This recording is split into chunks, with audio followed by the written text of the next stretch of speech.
melhor programação jornalística do Amazonas. Vem aí, vem aí. Mais um programa exclusivo ZLZN.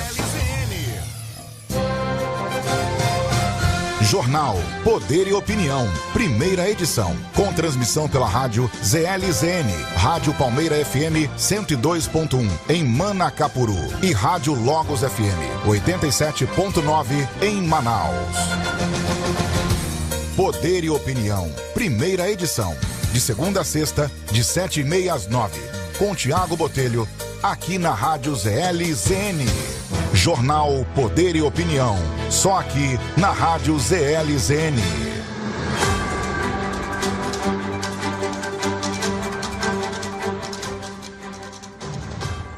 Olá, muito bom dia para você que sintoniza a rádio ZLZN, a primeira rádio profissional da internet do Amazonas, a rádio do site imediato.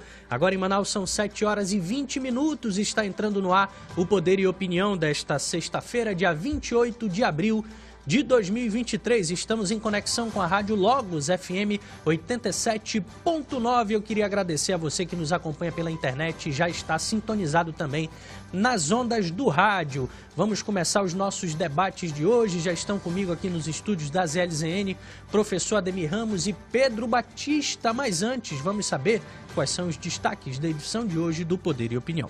Poder e Opinião, credibilidade, você encontra aqui. CPI do MST. Presidente da bancada do Agro, deputado federal Pedro Lupion, afirma que a comissão vai investigar quem são os interessados em invasões de terras. Presidente Lula convida general da reserva Marco Antônio Amaro dos Santos para assumir o cargo de ministro-chefe do Gabinete de Segurança Institucional da Presidência da República. Ministro de Portos e Aeroportos, Márcio França, responsabiliza Petrobras pelos altos preços nas passagens aéreas. Após o presidente do Congresso Nacional, senador Rodrigo Pacheco, oficializar a instalação da CPMI dos atos de 8 de janeiro, blocos partidários passam a debater os nomes que vão integrar o colegiado. Na edição desta sexta-feira, vamos receber o vereador de Manaus, Peixoto, que foi empossado nessa semana como vice-presidente estadual do Partido Agir. 7h22, o Poder e Opinião já está no ar. Poder e Opinião, primeira edição, com transmissão pela rádio ZLZN, Rádio Palmeira FM 102.1 em Manacapuru e Rádio Logos FM 87.9 em Manaus. Muito bem, antes da gente sair para o intervalo, para voltarmos e iniciarmos os nossos debates, eu vou dar uma passada aqui no que é manchete dos principais jornais do Brasil nesta manhã de sexta-feira. A Folha de São Paulo traz como matéria de capa: cortar isenção como prevê marco fiscal é inviável, diz Receita. Documento sigiloso de 2019 detalha a complexidade que pode prejudicar planos de Haddad de elevar a arrecadação. É o destaque da Folha de hoje. Agora a gente vai para o Estadão, vamos saber qual é a manchete de hoje do Estadão. MST afasta governo Lula de maior feira do agronegócio. Presença de Jair Bolsonaro na AgriShow também causa desconforto. É o destaque de hoje do Estadão. Agora a gente vai para o Rio de Janeiro. O jornal O Globo de hoje traz como matéria principal: texto final do projeto contra fake news exclui órgão fiscalizador. Relator retira principal ponto de divergência para facilitar consenso. É o destaque de hoje do Globo. São 7h23, a gente vai fazer o primeiro intervalo aqui do Poder e Opinião. Na volta a gente começa a debater os principais assuntos de hoje. Não sai daí não, é rapidinho o intervalo, a gente volta já. Poder e credibilidade, você encontra aqui.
7 horas e 26 minutos na capital amazonense. Estamos de volta com Poder e Opinião desta sexta-feira, dia 28 de abril de 2023. Você está na Rádio ZLZN, a primeira rádio profissional da internet do Amazonas. A rádio do site imediato em conexão com a Rádio Logos FM 87.9. Eu quero agradecer a você que nos acompanha pela internet, Facebook, Instagram e também no YouTube. E você, obviamente, que está sintonizado aí no seu rádio na 87.9. Estamos aqui de segunda a sexta, das 7 às 9 da manhã, trazendo muita informação e análise política para você começar o seu dia muito bem informado comigo, Thiago Botelho, professor Ademir Ramos, Pedro Batista e também Brian Douzani, que está aqui conosco para debater os assuntos em destaque aqui no Amazonas, Brasil e no mundo. Eu lembro que você pode baixar o aplicativo da Rádio ZLZN e ter aí na palma da sua mão toda a nossa programação musical e informativa. É muito fácil. Pega aí o seu celular, entra na loja de apps, digita lá Rádio ZLZN, você vai ver um ícone laranja. Quando você clicar lá para baixar, ele é gratuito. Ele estiver na tela inicial do seu celular, você já pode nos acompanhar em áudio e vídeo. Os programas ao vivo aqui dos estúdios da ZLZN, você acompanha em vídeo também, pode conhecer cada um de nós aqui que faz a programação da rádio que mais cresce no Amazonas. Já são mais de 50 mil downloads, muita gente acompanhando a nossa programação. Eu lembro também que você pode participar com a gente aqui do Poder e Opinião, deixando sua sugestão de tema, de entrevista e também interagindo com os nossos analistas políticos. É só mandar mensagem. Anota aí o WhatsApp, é o 92994858526. 994858526. Vamos começar aqui os nossos debates, meus amigos. Olha só, o presidente da Frente Parlamentar da Agropecuária, o deputado federal Pedro Lupion, do PP do Paraná, comemorou o avanço da CPI do MST na Câmara. Pelas redes sociais, o parlamentar afirmou que a comissão vai desvendar quem financia os grupos que promovem invasões de terra do país. Vamos conferir o tweet aí do deputado? Temos aí para colocar na imagem o que ele falou. Vamos já pedir aí para nossa produção colocar. A postagem de Lupion foi ao ar minutos depois do presidente da Câmara dos Deputados, Arthur Lira, autorizar a instalação da comissão parlamentar de inquérito dedicada a investigar os interesses e os financiadores por trás dos grupos do MST. Professor Ademir, tá aí ó, a publicação dele. Atenção, produtores rurais do Brasil. A Câmara dos Deputados leu a instalação da CPI das invasões de terra. Vamos descobrir quem está pagando esses movimentos, quem são os interessados nessa bagunça no campo e dar segurança jurídica aos nossos produtores. Começo com o senhor, professor Ademir Ramos. O senhor acredita que essa CPI seja mais danosa para o governo do que propriamente a CPMI das fake news? Segue o mesmo princípio, de 8 de janeiro, desculpa. Segue o mesmo princípio, né, Thiago? É só seguir o dinheiro. A mesma pergunta que está se fazendo para o MST se faz para o 8 de janeiro, que é, segue a grana. Isto é, quem que está bancando, né? Quem está financiando, quem está sustentando esse movimento antidemocrático e, consequentemente, quem está bancando o MST. Então, o MST é um movimento nacional, ele capta recursos das centrais sindicais da Europa, né, e tem ajuda internacional também, tem captação e tem cooperação com o governo, não é de agora. Então, acho que é importante que essa CPI... Então, nós temos 3 CPIs, que são Comissão Parlamentar de Inquérito, na Câmara Federal. São 3, da Loja Americana, do MST e dos Jogos de Azar. E uma que é a Comissão Mista, que é essa CPI, essa Comissão Parlamentar de Inquérito Mista, entre o Senado e a Câmara Federal. Então, o que é que está se focado? Focado na CPMI. O MST, na verdade, pode ser uma fuga para esvaziar a CPMI, né? Quer dizer, porque os bolsonaristas tanto queriam, né? Queriam, e que depois o governo teve que ceder mediante as imagens que foram publicadas e mediante o vacilo do general Gonçalves Dias. Então, são 2 que vão medir força, essa CPI do MST e a CPI do MST, do 8 de janeiro.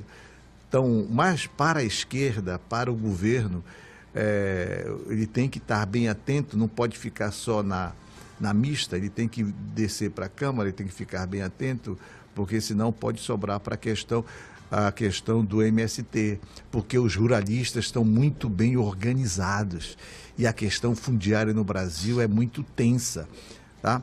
Então é importante atentar para as duas CPIs, CPI do MST, onde a tensão vai ser muito grande, entre ruralista e movimento dos sem terras, e os petistas e o de esquerda. A esquerda eu nem falo mais, porque está tão fragmentado. Hoje, por exemplo, tem nota dos partidos de esquerda fazendo crítica ao governo Lula. Quer dizer, isso é absurdo. Como é que não tem unidade esse governo? Quer dizer, isso mostra que a liderança está fragmentada também, não tem discussão interna, está vazando a dissídia. Então, vejo, Tiago, que o governo tem que olhar um olho no padre e outro na missa. Ele tem que estar de olho lá na mista e olhar na simples aqui no MST. Porque o objeto da CPI é esse, é investigar, é seguir o dinheiro. Quem bancou, quem financiou o movimento de Brasília de 8 de janeiro? E, ao mesmo tempo, quem banca e sustenta o MST? Então, a mesma pergunta, o mesmo princípio, e vamos ver quais são os danos para a democracia. Tá certo, professor. Pedro, nós temos, ao mesmo tempo, a CPMI dos atos de 8 de janeiro, a CPI aí agora do MST, vai ter a CPI das lojas americanas e também aquela das apostas online, ali, de fraudes, jogos de azar. Até que ponto esse bando de CPI vai atrapalhar de fato para que o Congresso se foque em uma delas e dê atenção devida para uma dessas CPIs? Eu acho que é a chance perfeita para um governo que, desde o início do... Não podemos chamar de governo, porque até agora, mais de 100 dias, ainda não temos nenhuma proposta a não ser tragédia. Mas é uma chance para que ele monte o seu próprio labirinto e fuja para onde acha que tem que fugir. Porque se você dá várias portas de opção para discussão, para matérias ser dadas pela imprensa, você cria uma cortina de fumaça para o seu opositor, nesse caso. Que é o que eu também concordo com o professor e concordo com o que eu tenho ouvido dos analistas aqui, que sem foco, tudo vira alvo e quem quer atirar em tudo acaba não acertando nada, né? Então, eu espero que de forma séria as coisas possam caminhar, mas confesso que acho que está tendo muita sede no pote. E aí falta essa malandragem, né? Esse traquejo, né? Para a direita também entender que não se faz tudo que se quer ao mesmo tempo, porque acaba você não dando peso igual para todas as coisas, né?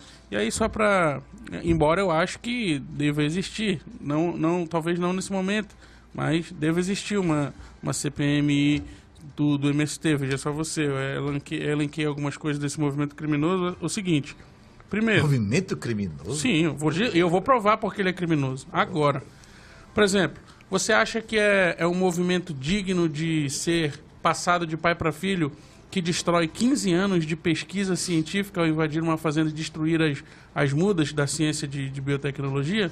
Eu acho que não. Eu acho que é crime, né? Eu acho que você não ensina para o seu filho a sair destruindo a ciência, a não ser que você seja um negacionista nesse caso. Por exemplo, e para usar ataques nas fazendas, eles usam armas com cartucho 12 milímetros. Para você que lembra do filme Tropa de Elite, né, que no final do primeiro, chamam o baiano ali, e aí o baiano tá na cara não, para não estragar o velório, e o policial fala, me traz a 12. É exatamente porque é a que faz mais estragos. 12 e 18 milímetros que eram usados para matar animais, né? E eles mataram 800 animais. E adivinha o que eles fizeram? Mataram para comer e dar alimento a todos os famintos? Não, eles tiraram, é claro, a picanha, né? E aprenderam do mestre. Vamos esperar a CPI, Pedro. Não, eu estou elencando só porque eles são criminosos. Eles tiraram a picanha, tiraram o filé mignon e as vacas que estavam gestantes ali, eles enfileiraram os fetos e tocaram fogo. Olha, onde estão os defensores dos animais, né, nesse caso, que não condenaram um movimento criminoso como esse? Veja só, você... fora isso, eles fizeram de reféns vários trabalhadores. Não estou falando do patrão, que aí você pode dizer que não é o patrão, né? Trabalhadores da fazenda. Quem faz alguém de refém não é um educador, né? É um criminoso. E aí eu fico esperando também uma palavra do Flávio Dino e do ex-ministro, ainda bem, Lewandowski, sobre o uso dessas armas, né? Afinal de contas, para um movimento educacional, eu acho que ele deveria entrar nas fazendas recitando Camões, né? Com os versos das Luzias daí. Agora, só tem um ponto que é fundamental, Thiago, e aqui eu encerro a minha fala para a gente observar. Você sabe qual é o CNPJ do MST? Não existe, porque, segundo Stedler, ele é considerado um movimento. E aí, para que não fique só nas minhas palavras, e eu não mostre uma fonte bolsonarista, no dia 7/1/2009, quem traz isso é o G1, veja só você. MST tem um repasse, não MST direto, né? Não é MST. Organizações ligadas ao MST tem um repasse de 40 milhões. E aqui, quem está investigando isso, pasmem vocês, José Sarney, né? A gente tem mais de 115 milhões que foram perdidos e doações, como bem falaram na matéria, doações internacionais. Veja só você, eu posso burlar agora o fisco a partir do momento que eu vou... A gente está na fase de todo mundo diz o que quer, e a partir do que eu acho que eu sou, é a verdade, eu sou um trans CPF, porque a partir disso agora eu posso dizer que eu não sou uma pessoa, eu sou um movimento. E eu vou passar a receber donativos da Suíça, donativos internacionais, e não preciso declarar. Minha pergunta fica, para um movimento que não tem terra, de onde vem o dinheiro para comprar cartucho, para sacrificar bois que não são seus? Por isso que eu acho que a gente precisa, né? Deixa eu fazer um apanhado aqui, Pedro. Primeiro, sobre o caráter de movimento social. Por exemplo, o movimento social é uma manifestação e uma expressão da vontade geral. Quer dizer, assim como o MST tem movimento dos sem-teto, tem movimento do encontro das águas. Tá. Nós temos no Brasil, na América Latina, vários movimentos sociais. Todos esses recebem doação? Não, peraí. É uma questão de estratégia para você entender. Então, isso são movimentos sociais que estão vinculados a uma questão social. Por exemplo, o MST está vinculado à questão do combate ao latifúndio e da terra ociosa. Do latifúndio e da terra que não tem valor social. Então, está vinculado a isso. Quem dá o laudo? Ele mesmo? Escute lá, primeiro. Então, a denúncia. Aí participa desse processo. E dentro desse movimento, você tem várias outras, tem organizações, tem as cooperativas, etc. Então, quem capta o recurso não é o movimento MST. Quer dizer, se a CPI Mas eles usam se a CPI for por esse caminho, vai equivocar-se. Ele tem que ir por outro caminho, pegar o CNPJ. Minha questão é, eles usam o recurso? Eles recebem doação, seja de dinheiro, seja de alimentos? Não, o MST... Porque aqui eu já vi... O MST formalmente não capta recursos. Quem capta são as cooperativas e organizações que estão operando na ponta. Perfeito. Então a gente acabou de dizer que as movimentações que eram tratadas como golpistas pela esquerda na frente dos quartéis eram um movimento social e que a partir daí... Não se configura. A partir daí não podemos criminalizar as doações que eles receberam. Não, ali é antidemocrático, é diferente do processo Mas que nós por que antidemocrático? Porque antidemocrático, porque resultou no próprio golpe, você sabe disso. Quantas propriedades alheias eles ocuparam? Deixa eu concluir aqui. Primeiro, a natureza jurídica do MST. Quer dizer, não existe, se você não tem CNPJ. Movimento social não tem. Movimento social não tem. No Brasil todo, nem o movimento social tem CNPJ. Eles se traduzem em cooperação e outras instituições. Tá. Segundo, o outro aspecto importante que exerce papel de grande valia para a República, para a democracia, é a questão da reforma agrária. é a questão da luta no campo, que o governo brasileiro deu pouca atenção. E nós começamos com Jango, isso na década de 60, você se lembra, com aquele comício da reforma, e depois veio o contragolpe, né? Veio o golpe de 64 e barrou o Jango ali. E de lá para cá... Aí já para ver que não é uma vontade popular. De lá porque para teve cá, apoio popular para derrubar esse discurso golpista dele. Golpista. Ué. Aí vem Se lá... ele quer usurpar a minha propriedade, ele é um golpista. Não, é a tua compreensão de propriedade privada absoluta. Não, tá na lei. A propriedade não é mais absoluta. Não, essa lógica do da capital. ideia de quem? Hein? Tá lá na Constituição. Qual é o artigo? Tá lá o artigo 5º, acho que é o artigo 5º da Constituição. Okay, Veja lá, sim, ela tem que ter o seu valor social. Sim, mas aí é que tá. Mas uma fazenda com plantação de animais não tem valor social? Isso tem que ser regulamentado. Isso tem a própria o próprio Congresso tem que matar 800 animais numa fazenda que está produzindo. Calma. Não tem valor social? Bem, isso eu não sei.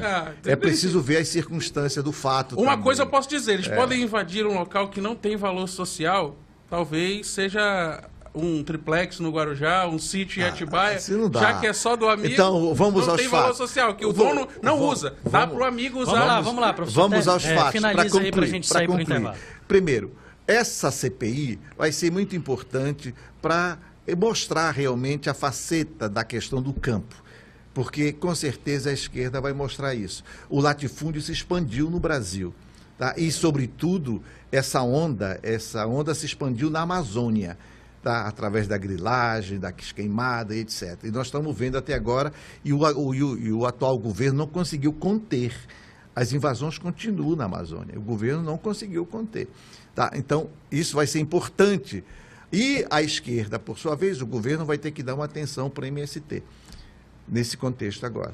A direita, por sua vez, através do movimento ruralista, vai querer bater no MST para ligar o Stedley ao Lula. Oxi, mas nem precisa, eles estavam juntos na China. Para ligar o Lula. Não, mas há diversidade. A diversidade. Eles estavam juntos na China. É a mesma coisa que dizer que o Exército não tem ligação com o Bolsonaro, por exemplo. Não, agora você que está dizendo. Claro que tem. Eu não estou falando mas nada. Ele tem. Você que está se denunciando, eu não estou falando nada. Mas isso é flagrante. Ok, mas vamos aos fatos e vamos esperar a primeira CPI para acusar de criminalista. Professor, antes da gente sair para o intervalo, eu só quero dizer uma coisa. Deixa eu registrar uma coisa importante. Por favor. Importante. Hoje é dia da educação, dia 28 de abril. 28 de abril, dia da educação, e eu queria me solidarizar com os estudantes da UEA, os professores da UEA, porque eu tenho uma participação na criação da UEA. O governo amazonino nos chamou para criar a UEA, eu, o Nobleão, o Seráfico de Carvalho, o Dr. Leonel. Nós fizemos e temos uma participação direta, e agora está em discussão a questão da lei das cotas, que o amazonino tanto queria para o povo do Amazonas em termos da juventude. O que é que eu estou encaminhando? Que a Assembleia Legislativa do Estado trabalhe. A Comissão de Educação chame o Governo do Estado, o EA, a Procuradoria-Geral e faça uma discussão ampla e monte uma estratégia para como conservar o sistema de cota da UEA. Perfeito. Minha solidariedade aos estudantes e professores e servidores da UEA. Tá certo, professor. Antes da gente sair para o intervalo, só um comentário sobre o tema que a gente estava falando. O problema, professor, é que o agro é fascista, segundo as palavras do Lula. 7h45, a gente vai fazer um intervalo aqui no Poder e Opinião e volta daqui a pouquinho.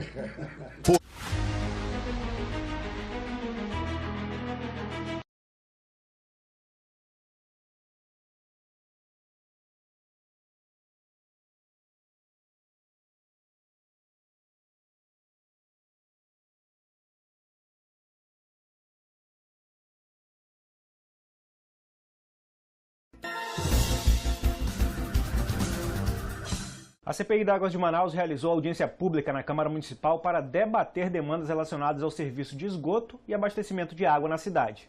Representantes do Fórum das Águas, de associações de moradores, do Comitê de Bacias do Tarumã Sul e da empresa Águas de Manaus estavam presentes. Além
7 horas e 47 minutos, vamos voltando por aqui com Poder e Opinião desta sexta-feira, dia 28 de abril de 2023, aqui pela Rádio ZLZN, a primeira rádio profissional da internet do Amazonas, a rádio do site imediato, em conexão com a Rádio Logos FM 87.9. Eu quero agradecer você que está no Facebook, Instagram e também no YouTube. Te pedir, compartilhe essa live aí para que os seus amigos também possam receber as nossas informações nesta manhã de sexta-feira e começar o dia bem informado aqui conosco. Compartilha, comenta aí, diga de que bairro de Manaus você está assistindo aqui o Poder e Opinião. Se você estiver no interior, conta pra gente de qual município você está ligadinho na gente, assim como se você estiver fora do Amazonas e até mesmo do Brasil. A gente quer saber até onde o sinal da ZLZN do Poder e Opinião está chegando. Compartilha aí, nos ajude a chegar em mais pessoas, comenta aí nos grupos de WhatsApp, da família, do colégio, da faculdade, que o nosso programa está aqui de segunda a sexta, de 7 às 9, trazendo uma análise filosófica dos fatos e muita informação para você ficar sabendo o que acontece no Brasil, no Amazonas e no mundo. 7h48, vamos trocar de assunto aqui, meus amigos, olha só. O general Marco Antônio Amaro dos Santos foi convidado nesta quinta-feira pelo presidente Lula para assumir o comando do Gabinete de Segurança Institucional após a demissão do ex-ministro da pasta, o general G. Dias, Gonçalves Dias, né? A escolha do general para comandar a pasta representa uma derrota para a ala de ministros e auxiliares do presidente que pregam uma desmilitarização do governo e um maior protagonismo de policiais federais e agentes de segurança pública.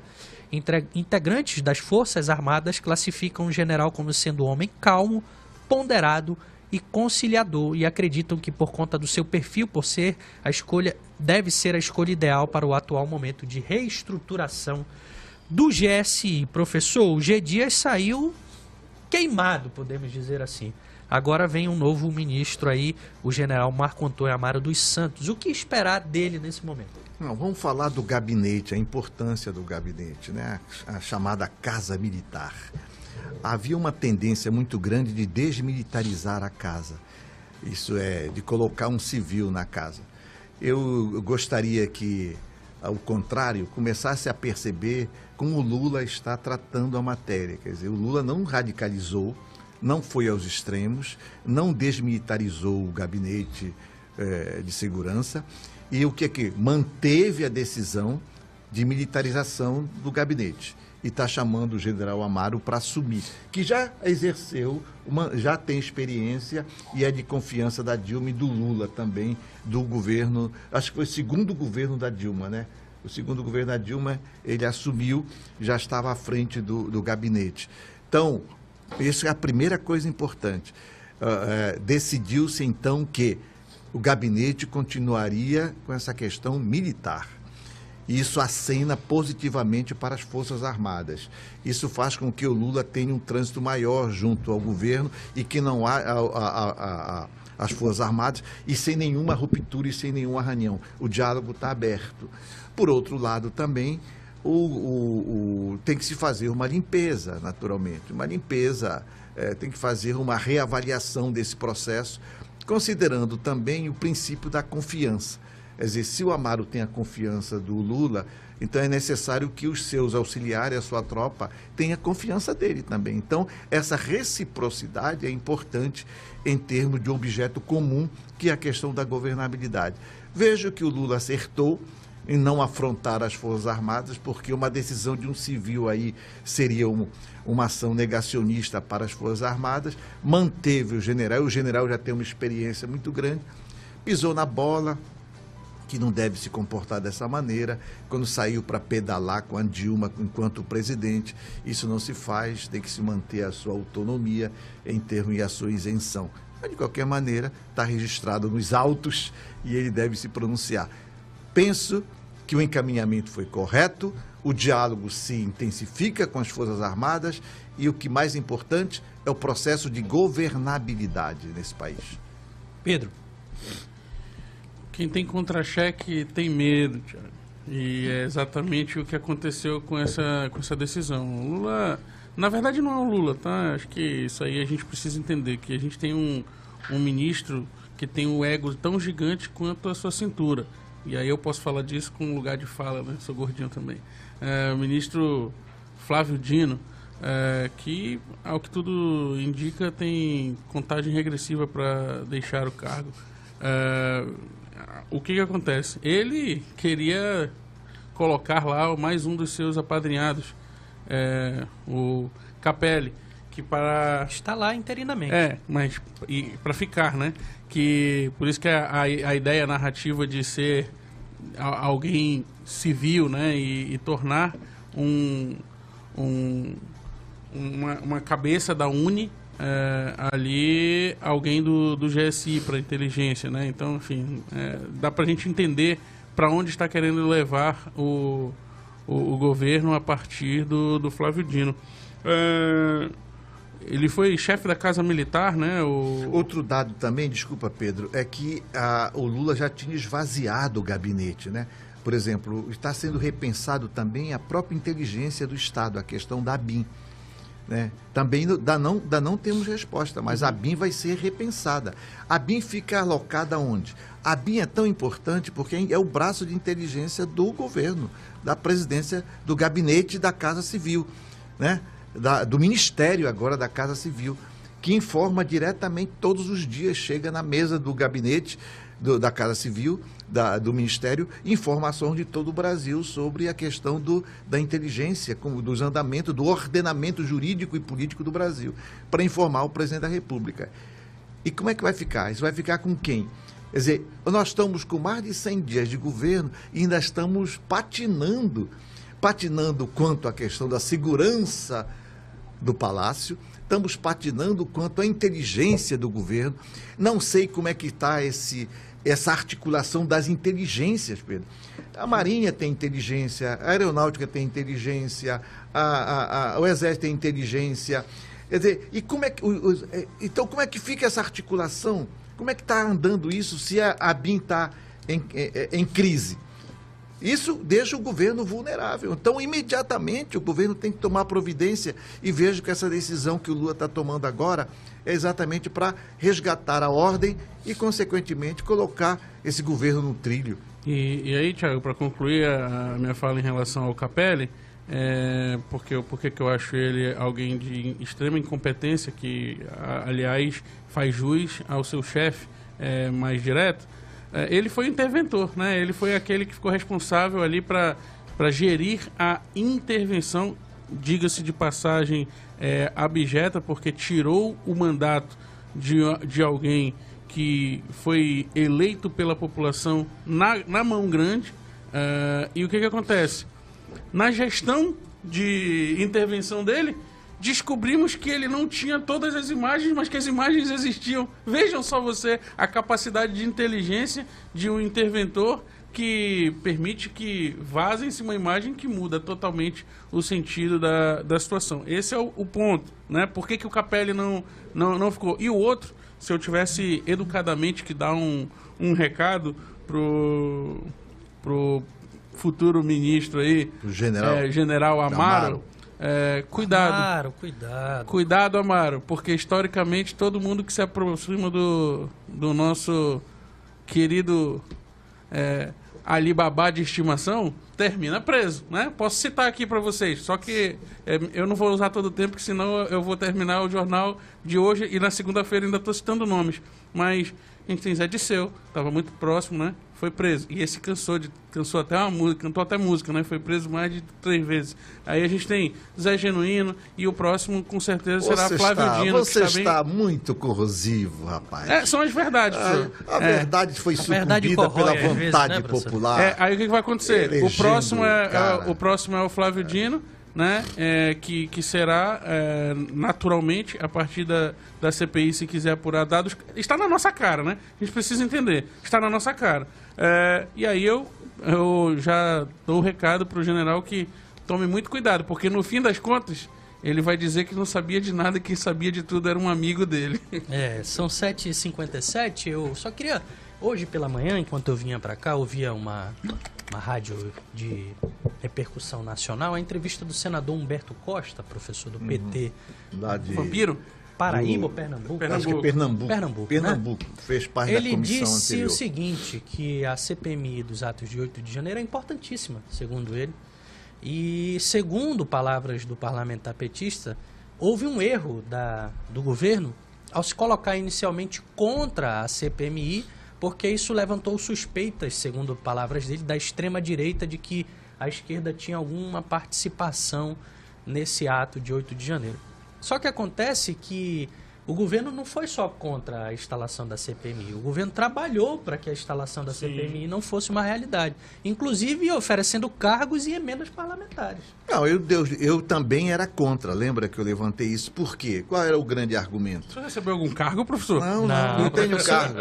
Eu sou analista aqui, eu vejo. Eu também era contra, por quê? Primeiro, que poderia obliterar o processo de governabilidade. Mas você se deu conta que o governo já não estava fazendo nada? É a primeira coisa que eu queria. Eu queria que a coisa fluísse de maneira tal, né? Mas eu estou vendo que a dificuldade que nós tivemos com o próprio partido do governo. Por exemplo, quem tem o PT como situação não precisa de oposição. Essa é uma grande disputa que nós temos. Enquanto o Haddad trabalha para burro tentando azeitar a máquina do governo, pega a porrada do Partido dos Trabalhadores e dos seus aliados também com nota pública. Então, e depois que as notícias vazaram e depois que as imagens vazaram, não tem mais. E o governo cometeu um erro fundamental, que poderia, em vez de ter estendido essa CPI mista, poderia fazer uma CPI entre parênteses no Senado Federal. Quer dizer, erro primário. Erro de quê? De análise de conjuntura. Quer dizer, a inteligência do Partido dos Trabalhadores e a inteligência da esquerda não estão conectadas. Eles não estão conectados e muito menos conectados com o Palácio. Porque se eles estivessem conectados, eles teriam aceito a proposta da Soraya Tronic e teriam feito uma CPI no Senado e pronto, e resolveria aí. Seguraram, avaliaram equivocadamente e agora o pepino está na mão e o tumulto vai ser terrível. Mas eu fico com a máxima do Leôncio Basbal, a história sincera da República. E o ponto, Thiago, só porque, para que o nosso ouvinte ele possa entender o porquê que o governo voltou atrás e de repente agora ele defende de forma efusiva, né? Ele era contrário, porque até então não haviam vazado as imagens que colocaram o governo no olho do furacão que ele disse não estar. Eu admito que se curvou aos fatos. Pronto. Outra coisa que curvou-se aos fatos.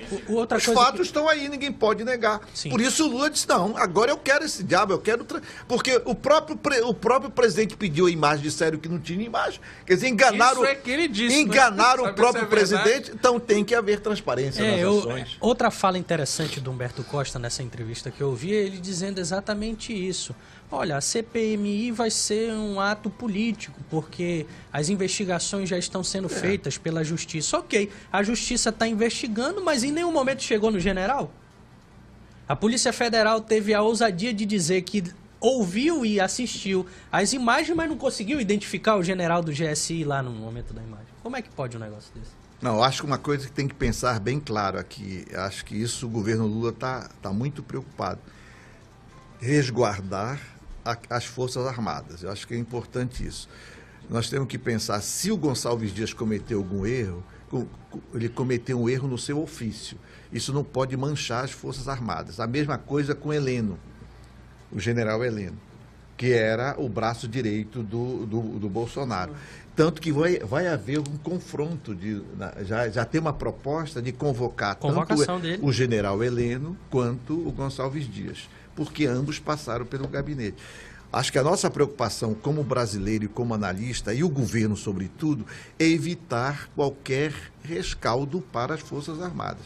Acho que é um funcionário público, estava na sua função e ele tem que responder pela sua função. Eu sou professor, estou no meu dever de ofício, eu tenho que responder pela minha função. Isso não vai manchar a Universidade Federal do Amazonas. A mesma coisa que nós devemos zelar por isso. Tá? Para evitar qualquer tumulto nas instituições armadas no Brasil. 8h02, a gente vai fazer mais um intervalo aqui no Poder e Opinião, mas volta daqui a pouquinho com um novo assunto e muito debate. Não sai daí. Poder e Opinião. Credibilidade. Você encontra aqui. Poder e Opinião. Primeira edição. De segunda a sexta, de 7h30 às 9h.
8 horas e 5 minutos na capital amazonense. Vamos voltando por aqui com Poder e Opinião desta sexta-feira, dia 28 de abril de 2023. Você está na Rádio ZLZN, a primeira rádio profissional da internet do Amazonas, a rádio do site imediato, em conexão nesse momento com a Rádio Logos FM 87.9. Obrigado a você que nos acompanha pela internet, Facebook, Instagram e também no YouTube. E você que está sintonizado aí com o seu rádio nas ondas da Logos FM 87.9. Eu quero lembrar também que você pode entrar lá no canal do YouTube do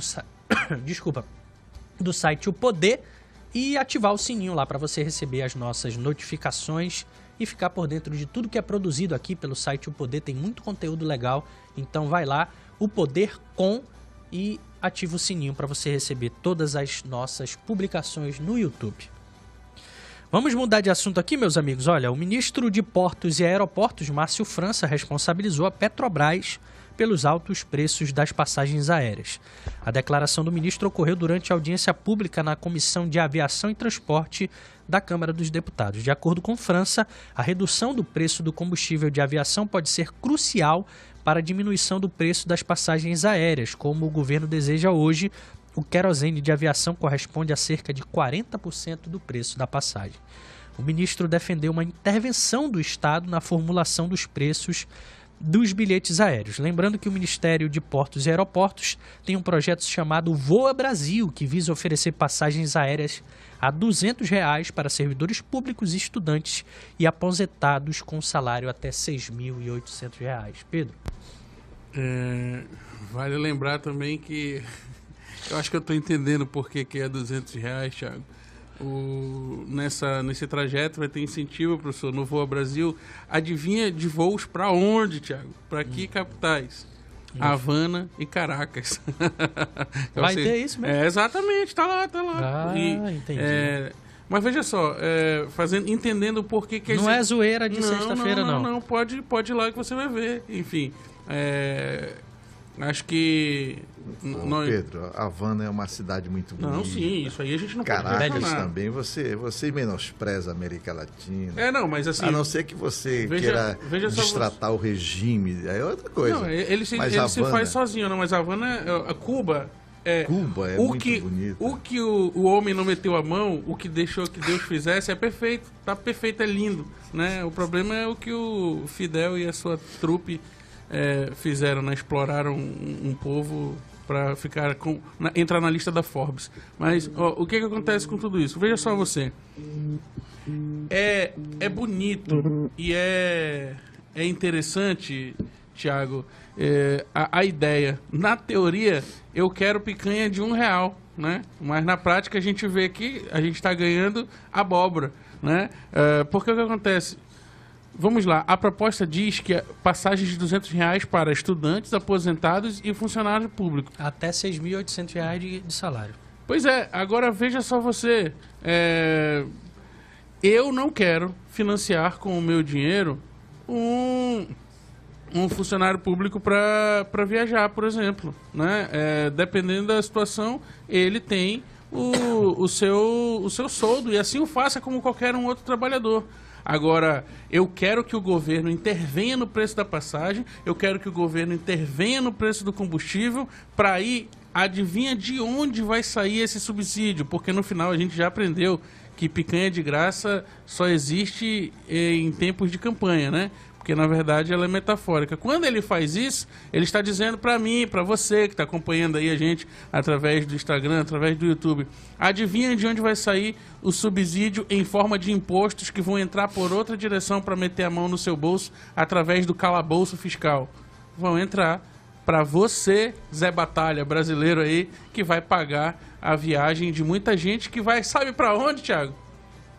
Havana e Caracas, curtir um pouco do que pode fazer com a população essa doutrina tão trágica que é o socialismo. Pois eu quero ir para Havana. Eu não duvido não. Eu quero ir para Havana. Eu tenho uma grande admiração por Havana quanto à sua cultura, quanto à sua beleza, quanto à sua economia. Economia? Economia de Havana. E quanto sobre o investimento na educação que hoje celebramos o dia.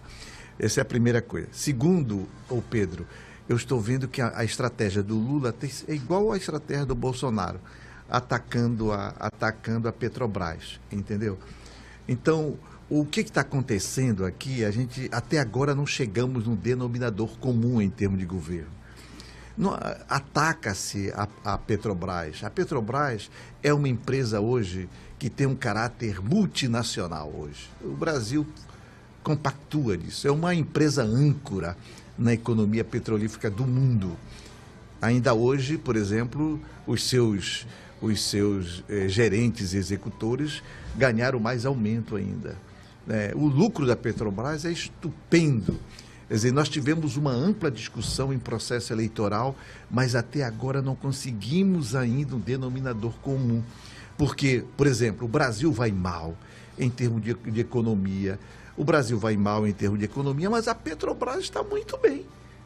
E o Brasil, como União, faz parte do lucro da Petrobras. Então, o que fazer? Até agora o governo não sentou, né, junto com os seus acionistas da Petrobras, ou uma discussão mais ampla, né? Isso faz tremer o Getúlio no túmulo, né? Porque, na verdade, a Petrobras foi criada para proteger um patrimônio público que é o petróleo. E hoje virou uma grande âncora da economia do capitalismo internacional, do qual o Brasil, nós brasileiros, que se chama de Zé Batalha, gostei dessa expressão, que é a ralé desse povo. Nós ralé, nós Zé Batalha, trabalhamos pra cacete, e a Petrobras como âncora está muito bem. Então, você pode dizer, a Petrobras vai bem e o Brasil vai muito mal. Mal quanto ao petróleo, o combustível, quanto à saúde, quanto à economia, quanto à educação. Então, tem que chegar num denominador comum. É uma questão de economia mundial também que tem que se pensar. E aí, professor, a pergunta que fica para mim e para você responder: de onde veio a ideia de dividir a Petrobras em uma empresa de capital misto? Pois é. Quem teve a ideia? Tudo bem. Tudo bem. E aí... Fui eu, companheiro. Não, eu sei, eu não nego isso. Eu sei que tem toda uma estrutura de economia mundial. A Petrobras hoje concorre ao mundo todo. Em termos de tecnologia, de exploração de petróleo, tem experiência internacional, é uma referência internacional, é consultora internacional, mas nós temos que pensar nisso em termos de nação, em termos de Brasil, não é? E isso não conseguimos chegar no denominador comum. Estamos na mesma tecla do Bolsonaro, acusando a Petrobras. Agora, mais uma acusação à Petrobras. Quer dizer, isso resolve alguma coisa? E vem com passagem de R$200? Isso não resolve nada. Nós temos que buscar falou-se na possibilidade de um fundo. E aí morreu aqui. As alternativas internacionais, o que é que nós temos? Não temos. Você vê, Thiago... Estamos travados, pronto. Você vê, para a gente pensar como esse governo, ele não tem a responsabilidade nem no que fala, quanto mais no que pensa. Veja só você a prioridade. 5 milhões para Cláudia Raia, né? R$200 de passagem. Isso não tem nada a ver com a Petrobras. Isso é questão isso é outra fonte. É fonte privada do projeto da Lei Rouanet. Você mistura águas com bugalhos. Calma. Sextou, meus amigos. Tire o paletó da AGU. Mas veja só você, o que eu estou querendo dizer? É o nível de prioridade, né? A gente quer matar a fome do povo. Foi isso que levou a Marina a dizer que os 120 milhões de brasileiros que estão passando fome estarão satisfeitos com uma bela ideia de intervenção para que a passagem aérea fique a R$200. Com tudo isso, o que eu quero dizer, Thiago? Quem muito reclama agora, quem condena e quem pratica a demonização da Petrobras, foi quem teve a brilhante ideia de torná-la em capital misto. E para você entender, o que é capital misto? O governo tem uma grande parte da ação, ele participa da diretoria, né? Ele indica os seus cargos lá, e a grande outra parte é feita de quem deposita na bolsa e compra frações das ações. Não acho difícil, se a gente for investigar quem são os maiores acionistas, que eles sejam políticos. Não acho difícil, tá? Não acho difícil. E o que acontece com isso? Por que fala-se em privatizar? Porque se privatiza, toda essa estrutura governamental que a gente é obrigado, por exemplo, os rombos de bilhões de dólares a partir da compra errada de Passadena, que foi feita pela defensora dos pobres, que agora ganhou um emprego de 200 mil reais por mês, fazendo-nos passar vergonha em Mandarim agora. Dilma, essa compra errada e feita errada na gestão dela, adivinha quem está pagando? Né? Não são os investidores. Somos a parte do Estado. E a parte do Estado, lê-se eu e você de novo, o Zé Batalha, né? Que é através da inaptidão de um gestor fraco e inapto para o cargo, tem que ralar para cobrir a burrice alheia. Né? Então, nesse caso, assim, ó, ou você privatiza e deixa que o mercado regule, ou você dá um golpe nos investidores e toma para si, como o Ciro queria. O que não pode é você criar o monstro e agora ficar chamando de Godzilla para os outros, né? Você criou, você é o pai desse Frankenstein. Assuma o seu neném feio e crie como se fosse o Brad Pitt. O que está faltando, concordo em tese com você, está faltando uma auditoria específica na Petrobras e uma resposta objetiva quanto a esta situação que vivemos. A Petrobras vai muito bem e o povo vai com pires na mão nessa situação de dependência e de emergência. E vulnerabilidade. Isso é gravíssimo em termos de políticas públicas. 8 horas e 16 minutos, ainda temos... Querem alguma observação, professor Além? A gente vai para o intervalo. Não, isso... Por que nós estamos discutindo isso? Sempre eu chamo a atenção dos nossos ouvintes e telespectadores, porque a questão do petróleo, da mineração, ela impacta diretamente em toda a nossa economia. A economia básica.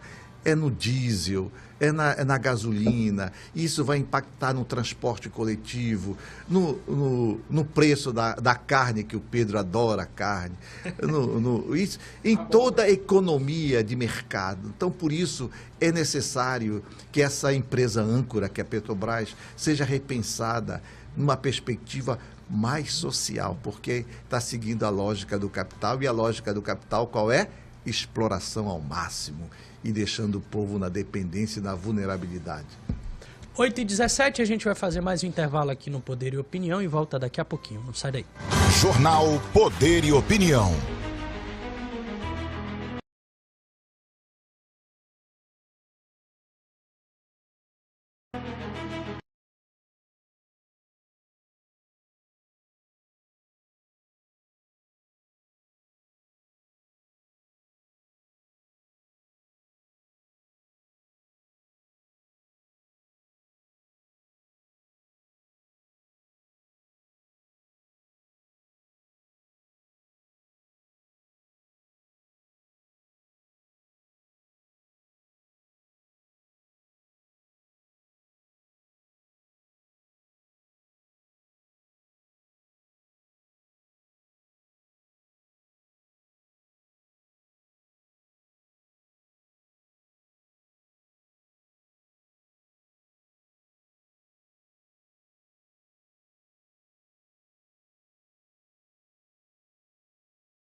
8 horas e 21 minutos em Manaus, estamos de volta com Poder e Opinião desta sexta-feira, dia 28 de abril de 2023, aqui pela Rádio ZLZN, a primeira rádio profissional da internet do Amazonas, a rádio do site imediato em conexão com a Rádio Logos FM 87.9 para você que está na Zona Centro-Sul, Eldorado, Parque 10, Praça 14, Boulevard, Morada do Sol, Aleixo, São Francisco, enfim, todos os bairros da Zona Centro-Sul e adjacências, você pode aí sintonizar o seu rádio no 87.9 e acompanhar o Poder e Opinião de segunda a sexta, das 7 às 9 da manhã e começar o seu dia muito bem informado aqui com a gente.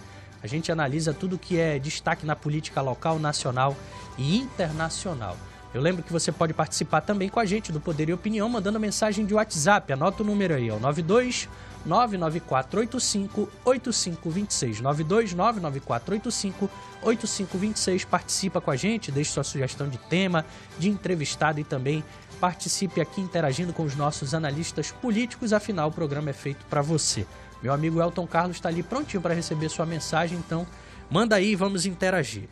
Trocar de assunto aqui, meus amigos, olha só. O presidente do Congresso Nacional, o senador Rodrigo Pacheco, após ele oficializar a instalação da CPMI dos atos 8 de janeiro, agora os blocos partidários passaram a debater os nomes que devem integrar o colegiado. Segundo a apuração do site O Antagonista, a maioria dos integrantes já estão sendo definidos pelos partidos. Entre eles, os filhos do ex-presidente Jair Bolsonaro, o senador Flávio Bolsonaro e o deputado federal Eduardo Bolsonaro, e os senadores amazonenses Omar Aziz e Eduardo Braga. O parlamentar do MDB do Amazonas, inclusive, é cotado para assumir ou a presidência ou a relatoria da CPMI. Ainda não há, no entanto, um consenso de quem será o relator ou quem será o presidente, se vai ser um deputado ou um senador. A depender dessa definição, o Eduardo Braga provavelmente se encaixa em um desses dois cargos aí de suma importância para a CPMI, professor Ademir. Vejo que esse momento agora é regimental. Quer dizer, os blocos políticos estão trabalhando no sentido de representatividade. Não sei se os investigados irão contribuir diretamente nesse processo. Sendo indicado, pode tumultuar mais ainda a discussão coletiva. Então, vejo a questão regimental, os blocos estão se definindo, os blocos com certeza vão indicar seus nomes, e aí começa a composição de discussão de mesa. Aí o governo já está fazendo seus cálculos, aproximadamente terá 20 nomes, está se avaliando. Há um acordo, possivelmente um acordo entre uma minoria ou uma média, que o governo fique com a relatoria e que a presidência fique com a Câmara Baixa, com a Câmara Federal. E o Renan Calheiros está como se fosse uma bucha de canhão para poder enfrentar o Lira. E se o Renan tiver um empecilho maior nesse confronto de postura, é possível que o Eduardo venha como se fosse uma alternativa. Eu acho que o Renan entra como bucha de canhão. O Renan entra para enfrentar o Lira, porque isso é briga de oligarquia, de província lá nordestina. E aí vem o outro provinciano do norte, que é o Eduardo Braga, e assume a relatoria, que é pró-governo. A presidência ficará sob a direção do Lira. Possivelmente ele vai indicar. Inclusive há uma discussão, ele vai professor, indicar. porque ele queria indicar o André Fufuca, que é do PP de Alagoas, do Maranhão, desculpa. Só que a oposição não quer porque esse deputado tem relações íntimas com o ministro da Justiça, Flávio Dino, eles são conterrâneos, são do Maranhão. E aí, talvez o nome mais cotado agora seja o do deputado Arthur Maia, do União Brasil da Bahia. Então, essa é uma discussão coletiva importante. Então, esse momento agora é um momento regimental. Quer dizer, vejo com um olhar clínico. Eu gosto muito do regimento das casas, eu leio o regimento das casas. E essa questão dos blocos é importante. Então, a primeira pergunta, o que é que está valendo, seu Pedro? É o regimento do Senado ou é o regimento da Câmara? Comum.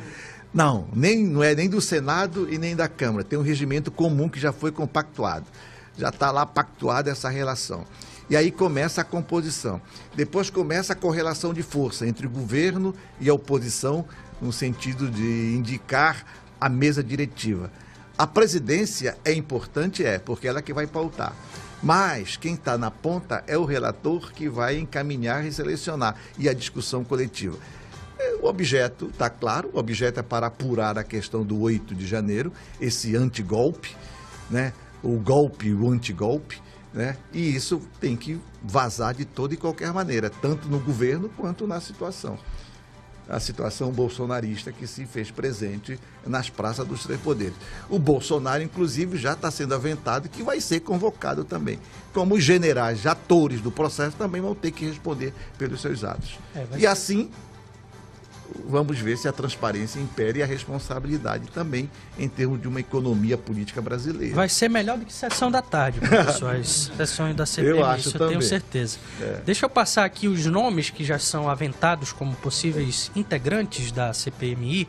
Olha, na Câmara, do PL, Eduardo Bolsonaro, Alexandre Ramagem, que é ex-ABIN, Polícia Federal, e André Fernandes, que é o propositor da CPMI. PCdoB, PT e PV, Lindenberg Farias do Rio, Rubens Pereira Júnior do Maranhão e Rogério Correia de Minas Gerais. Do PSOL e Rede, Érica Hilton do São Paulo, Chico Alencar, Tarcísio Mota. União Brasil, Arthur Maia da Bahia. Do PP, o André Fufuca do Maranhão. PSDB e Cidadania ainda está sem definição, e ontem a gente ouviu que o deputado Amon tem interesse. Ele é coautor, inclusive, do pedido da CPMI. No PDT, a Duda Salabert, de Minas. MDB, Manuel Pinheiro Neto e Rafael Neto. PSD, Paulo Magalhães. Republicanos, Silvio Costa. Aí, PSB, Avante, Solidariedade, Patriota, Podemos, Novo, vão entrar num sistema de rodízio. Agora a gente vai para o Senado. O que tem de definição? O MDB tem 2 vagas, Renan Calheiros e Eduardo Braga. União Brasil, Sérgio Moro, definido. Podemos não tem definição. PSDB e Cidadania também não. O PSD tem 2 vagas e 3 nomes concorrendo: Elisiane Gama, Omar Aziz e Otto Alencar. O PT, Fabiano Cantarato e Humberto Costa. O PL, Flávio Bolsonaro, Jorge Seife, Magno Malta. O PP vai com Esperidião Amin, e o Republicanos tem 2 vagas e 3 pessoas aí concorrendo: Damares Alves, Cleitinho e Hamilton Mourão. PDT, Rede Novo entram no sistema de rodízio. Pedro? 32. São 32 cargos, 16 senadores e 16 deputados federais. Vai ser interessante a gente acompanhar, né? Eu acho que a última CPI, no caso, que não estava diretamente ligado ao assunto, mas que teve tanta expectativa e tanta celeuma, foi a da pandemia, né? Vamos ver como é que os lados vão se posicionar. E aí, pessoal, acho que vai ser chamado um monte de gente, né? Vai ser chamado aí o próprio Flávio Dino, vai ter que explicar porque que ele disse que estava olhando na janela, né? Não, isso é o fato, né? Foi ele que disse. Quem isso falou... vai depender das correlações de forças internas. Sim, você sabe disso. Por exemplo, como então, é que se faz? O professor já está ocupando o lugar dele da AGU, eu gosto assim. Correlação de força. Não, mas eu acho que ele vai, porque ele é ator, né, do ato. Ele recebeu um relatório prévio. As forças que são de manifestação ali nos prédios estão direto ou indiretamente ligadas a ele, né? E não pode amanhã alguém com uma baladeira e 2 revólverzinhos de espoleta querer invadir e ter a facilidade que teve, né? Ele vai ter que ser ouvido também, o porquê que não deu atenção ao relatório, vai ter que estar lá o G. Dias, né? Acho até, tenho que verificar a questão regulamentar, mas que um famoso ministro, daquele que se citar o nome é meio perigoso, vai ter que explicar por que ele prendeu todo mundo como se estivesse jogando uma malhadeira, né? Agentes da PF também vão precisar explicar por que ofereceram, depois do processo, a investigação, o MP ofereceu denúncia de algo que não estava concluído. Enfim, tá uma embaralhada só, né? Que agora a gente... Prenda o objeto da CPI. Sim, eu tô lhe falando. Você está querendo... Não, mas é que... Eu mais do que ninguém. E eu tenho... Você está querendo pegar o Alexandre de Moraes, e eu pelo que eu estou vendo. Eu acho que ele vai fazer isso sozinho. E se for muito mais, você vai querer convocar o presidente da República. Não, mas ele não tem culpa, professor. Ele nunca sabe de nada. Quem tem culpa é o amigo dele. A sua ele vontade não é poder. Mas, inclusive, no amigo do meu pai, é sempre assim. Eu já falei, no bloco passado eu falei pro Amaro. Não... Siga o regimento, Pedro. A profissão mais insalubre que tem na face da terra é ser amigo do Lula, porque só eles que levam a culpa. Mas o que eu estou querendo dizer com isso é que vai ser interessante para a gente elucidar alguns fatos. E eu fico tranquilo, porque desde o início desse processo eu estou dizendo, nem tudo que parece é. Nem todo mundo que quebra as coisas com a camisa do Bolsonaro é bolsonarista. Nem todo mundo que quebra as coisas de vermelho é petista também. A gente pode ter infiltrados. Parece ridículo, mas... tratando-se de Brasil, o absurdo não é só possível, o absurdo é base do nosso cotidiano, né? Se eu dissesse para qualquer uma pessoa do lugar inteiro do mundo, você acredita que um criminoso vai sair da prisão e vai assumir a cadeira da República? Qualquer pessoa em sã consciência diria, não, isso é impossível. Mas no Brasil, o absurdo não é só possível, como ele é base do nosso cotidiano. Que venha a CPMI, vamos verificar também uma coisa muito importante, professor.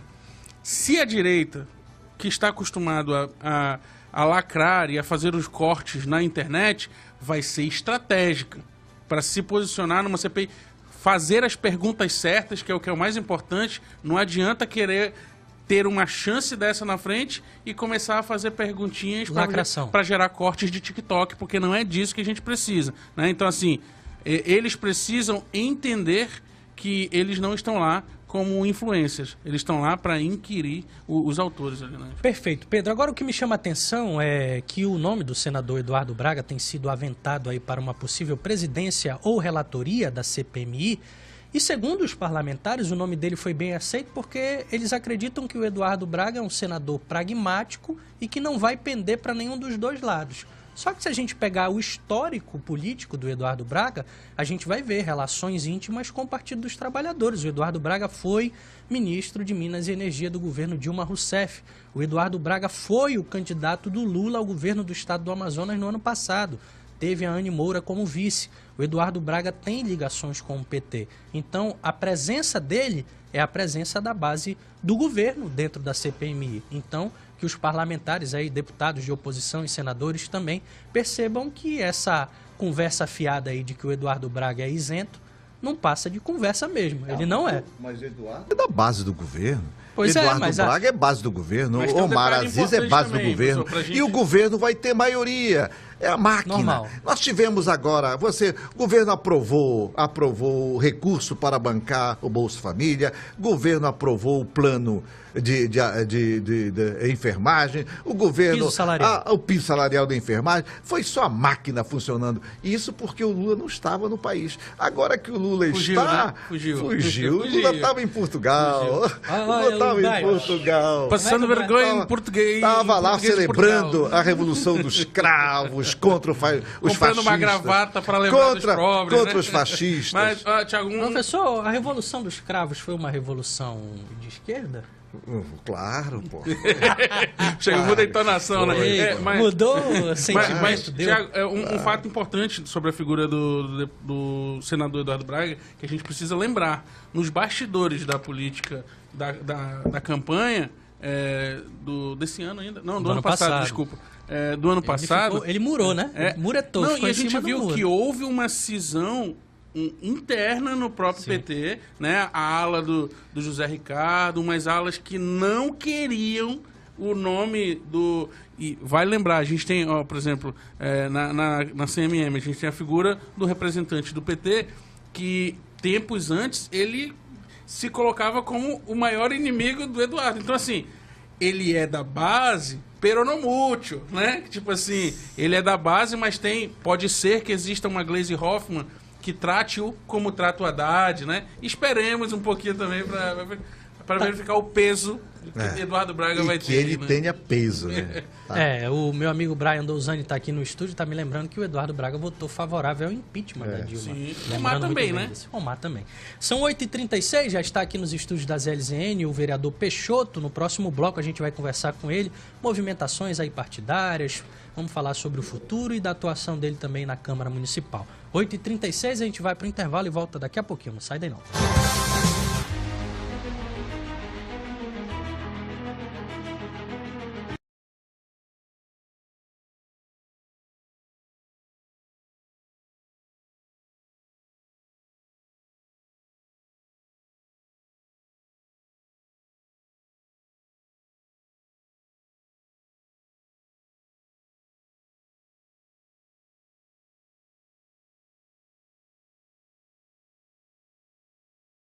O país vive uma fase muito crítica, né? Cabe ao Poder Judiciário exatamente resolver crises. Pode resolver crises interindividuais, pode resolver crises que envolvam uma coletividade, pode resolver crises que tenham um efeito sobre todo o país. Então, cabe ao Poder Judiciário exatamente resolver a crise, restabelecendo a paz social. O poder é uma possibilidade, né? De você decidir e, portanto, influenciar a vida das pessoas. Isso é poder.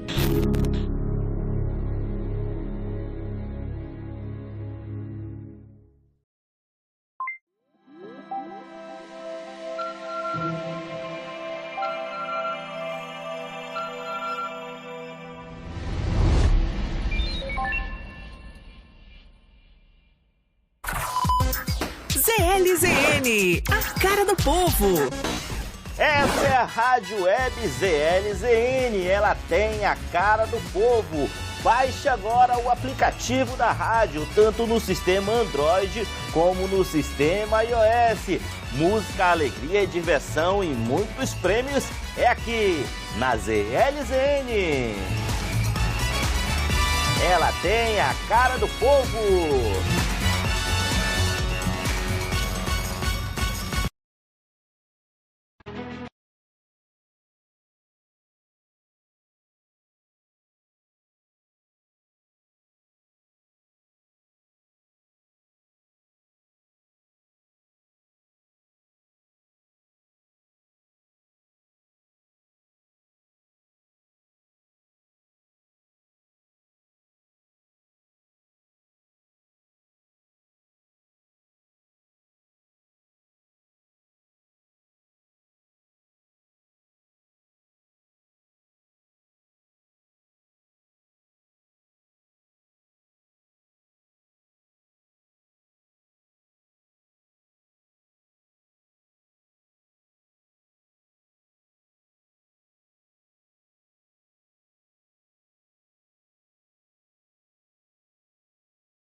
8h40 na capital amazonense, estamos de volta com o último bloco de hoje do Poder e Opinião, desta sexta-feira, dia 28 de abril de 2023, aqui pela ZLZN, a primeira rádio profissional da internet do Amazonas, a rádio do site imediato, em conexão com a Rádio Logos FM 87.9.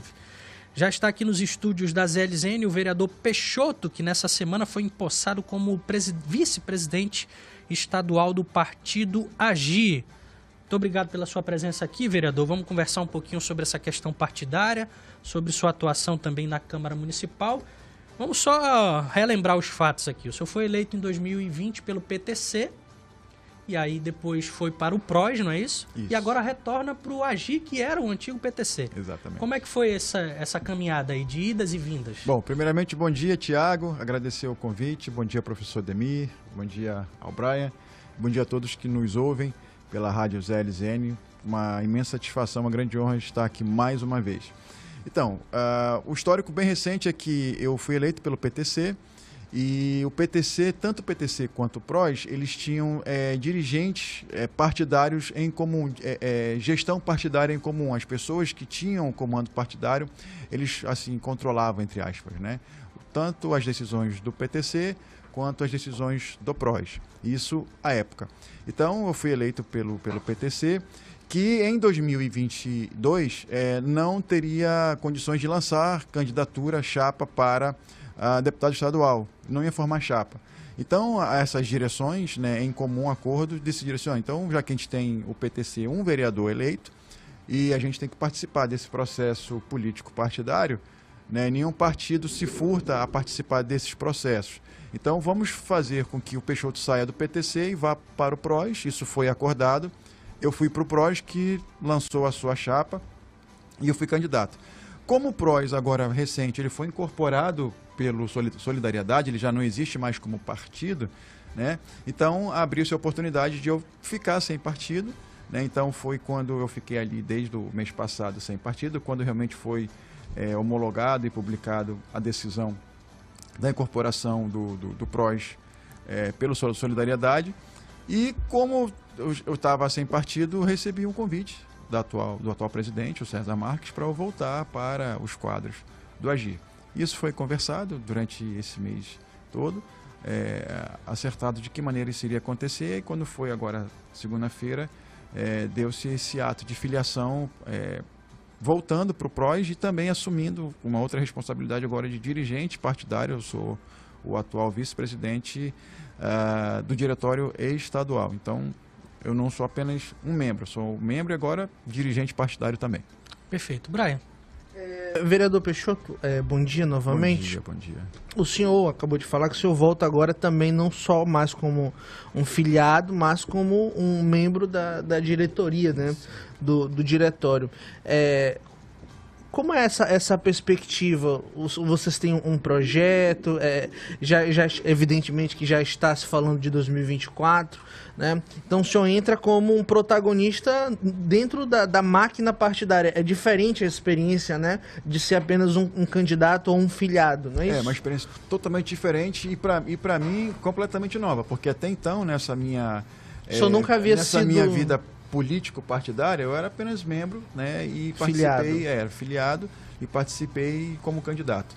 Né? Agora, como realmente dirigente partidário, vai caber a mim a responsabilidade de executar as funções e as missões de um dirigente partidário, que é a organização do partido, a ampliação do partido, filiar, né, trazer novos filiados.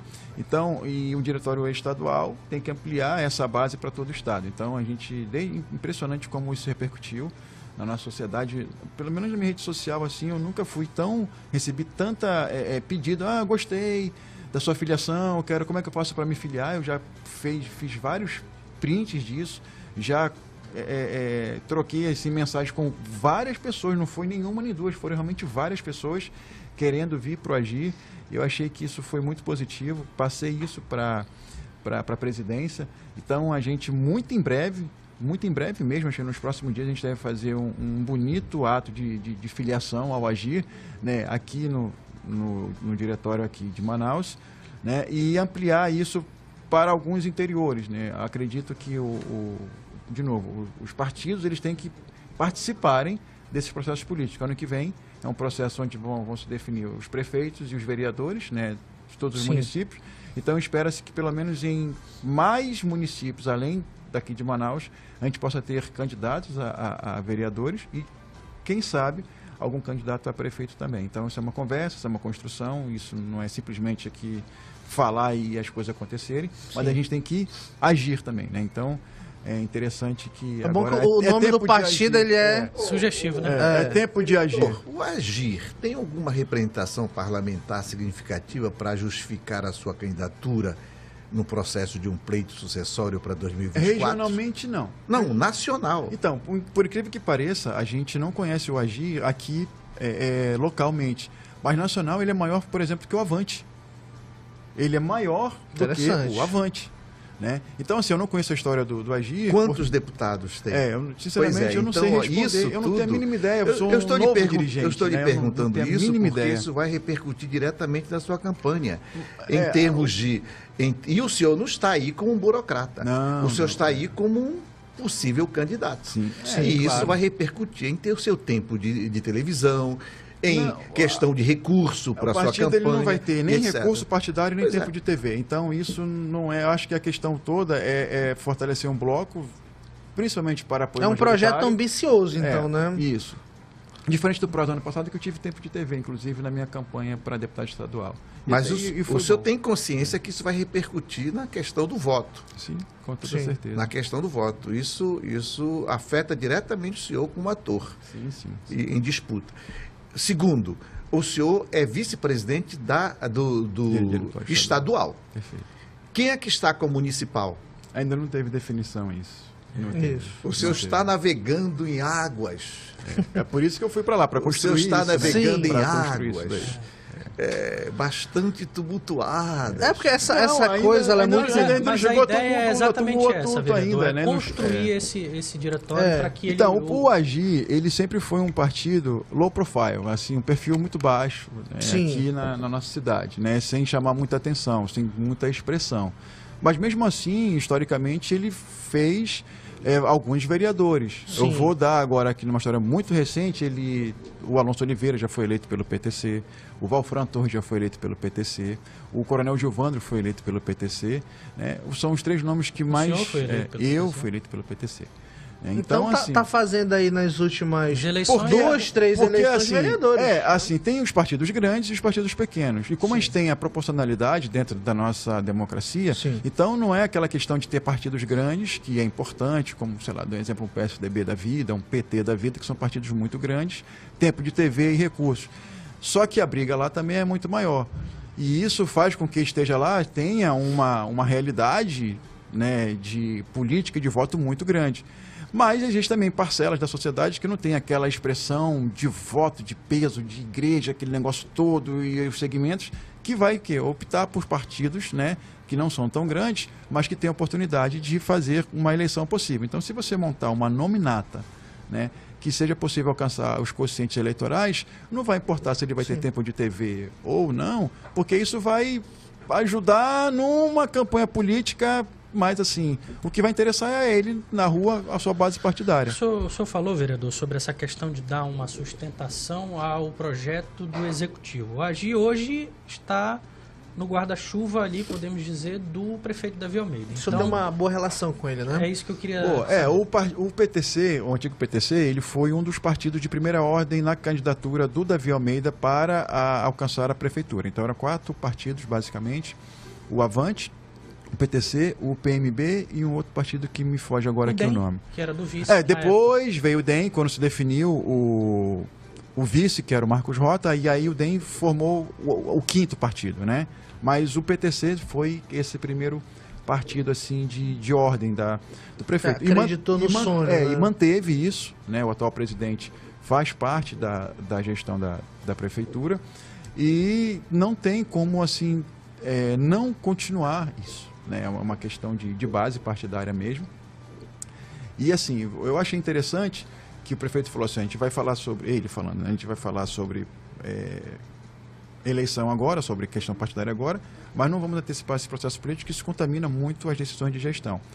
Isso, do ponto de vista político partidário. Eu não vou poder me furtar isso, porque eu sou agora um dirigente partidário. É completamente algo novo. Eu vou ter que verificar os diretórios, inclusive da municipal, quem vai ser o próprio dirigente, a mesa diretora ali, né, do próprio diretório, e começar a trabalhar isso politicamente. Então, eu vou ter que, até ano que vem, trabalhar política o tempo todo.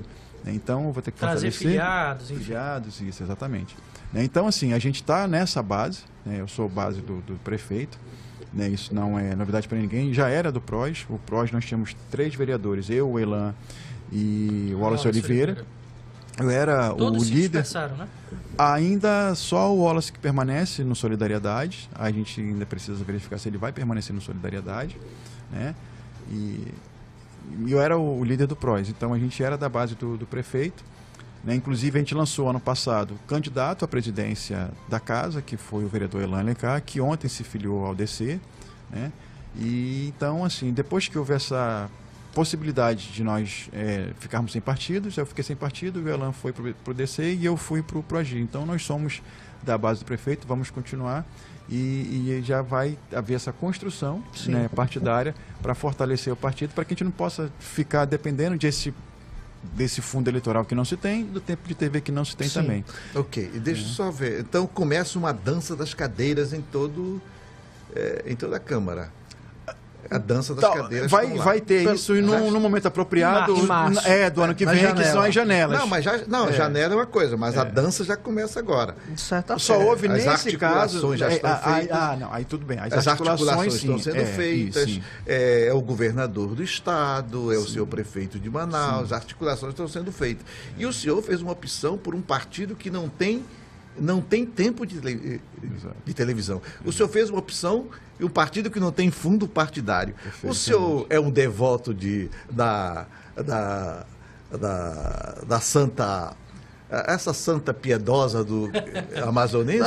Eu quero defender eu sou devoto da estratégia. Tá certo. Não, o senhor acredita nessa estratégia? Não, tanto é que deu certo para mim. Sim. Me elegeu vereador, porque é o seguinte, como eu não era uma pessoa que tinha uma história política consolidada, não era muito conhecido, eu nunca tive apadrinhamento político. Eu não tive alguém que falou assim, olha, Peixoto, eu vou te colocar nesse partido e vou fazer com que vá acontecer a sua candidatura. Como eu nunca tive isso, eu tive que utilizar do que era possível, usar as estratégias. Então, eu joguei com o regulamento debaixo do braço. O que a gente tem que fazer? A gente tem que, se eu não sou grande, eu não tenho ponto de partida com 5, 6 mil votos, como muita gente já tem um ponto de partida. Não tenho, por exemplo, segmentos de igreja, não tenho segmentos sociais, né? O meu voto ele foi muito disperso, muito comunitário, por base do que eu passei no histórico anterior lá na prefeitura, de lidar com essas lideranças. A gente construiu o quê? Uma candidatura possível. E entre essas estratégias passava o quê? Pela escolha partidária. Então eu escolhi um partido, vamos lá, entre aspas, pequeno, que não tem fundo partidário, não tem tempo de TV, mas que montou uma nominata com candidatos iguais, sem grandes... Sem os famosos campeões de votos, né? Sem os seus caciques ali, sem grandes pessoas, mas que todo mundo jogava em pé de igualdade. E que talvez o mais votado pudesse ser o eleito. Então a gente ficou... Tanto é que, por exemplo, o segundo colocado do meu partido, acho que teve 100 e poucos votos a menos do que eu. O prefeito está na mesma situação que o senhor. Hoje em dia ele tem Quanto ao partido. Quanto ao partido. Sim. Não, mas eu concordo plenamente com a tese do vereador, que eu lembro aqui, Thiago, por exemplo, você teve nos últimos pleitos um partido como o MDB, o gigante MDB, que não fez vereador. E você teve um candidato com uma votação expressiva, que foi o professor Gideon Amorim, que ficou de fora, salvo engano, nessa última. Ou seja, era antes do PL, do Bolsonaro, o MDB era o maior partido do Brasil. Tinha tempo de TV, tinha vereador, que o Gideon já era do MDB, e o Gideon não se reelegeu. Então, o candidato que domina esse cálculo político, ele tem uma vantagem muito além do outro estratégia, candidato. Me parece, vereador, a sua estratégia vai ser a mesma de 2020, né? Exatamente. Apostar num partido mais, podemos dizer assim, acanhado do ponto de vista de tamanho, né? E partir para uma votação possível, não uma super votação. Exato. E aí a pergunta é, depois de 4 anos como vereador de Manaus, o senhor projeta uma votação mais expressiva ou o senhor acredita ainda que vai ficar dentro daquela margem de voto? Lembrando que o senhor foi o vereador que foi eleito com o menor número de votos em 2020, né? Eleger-se é sempre diferente de reeleger-se. Né? Quando você não tem um mandato, você tem um discurso e você não é conhecido, então a avaliação das pessoas, da sociedade é uma sobre você. Quando você tem um mandato, muda completamente. Então as expectativas sobre a sua atuação é sempre muito maior. Então, assim, a gente precisa montar instrumentos, né, de apoio para que isso aconteça, né? Então vai depender agora da minha estratégia, da minha competência, de que fazer com que isso aconteça a maior, né? Esse deltazinho aí, esse gradiente de votos seja, no mínimo, maior do que foi, né? E aí justamente isso, verificar de que ponto eu tenho de partida e máximo, eu vou definir ali um mínimo e um máximo de votação, porque de repente eu não posso ter menos votos do que eu tive, então esse seria o meu ponto de partida, e também não achar que vou ter, sei lá, 10 mil votos. Então eu vou estabelecer ali um parâmetro meio termo, de votação, né? E a gente vai fazer com que o partido ele também tenha candidatos que já foram testados, que nutrem ainda em si a vontade de ser candidato, né? E que a gente monte o pé de igualdade, porque assim, a gente tem que trabalhar com o regulamento debaixo do braço.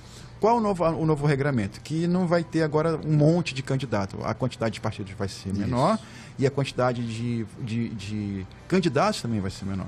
Então, hoje, cada partido só vai poder lançar no máximo a quantidade por exemplo, de vereadores mais um. Então, é 42 vereadores. Isso. Então, a gente não vai poder simplesmente pegar, assim, aceitar como candidatos, né, qualquer pessoa. Então, tem que ter aquela pessoa que tenha uma qualidade política sustentável, né, que se sustente, que impede a igualdade, para que não possa também gerar uma insatisfação, um desestímulo a quem quer ser candidato, de colocar alguém com 10 mil votos lá, por exemplo. Aí não faz sentido nenhum, porque o partido não é desse tamanho. A gente tem que ir, nós, dentro daquela análise SWOT, né, aquela análise que você faz do seu ambiente interno, avaliar o tamanho que você tem, né? Perfeito. Vereador, a gente temos 2 minutos ainda, eu queria deixar esses 2 minutos para o senhor fazer aí a sua... Não, a expectativa é essa, do ponto de vista político-partidário. Essa é uma experiência completamente nova, um desafio novo. Nunca assumi realmente esse papel, essa função de dirigente partidário.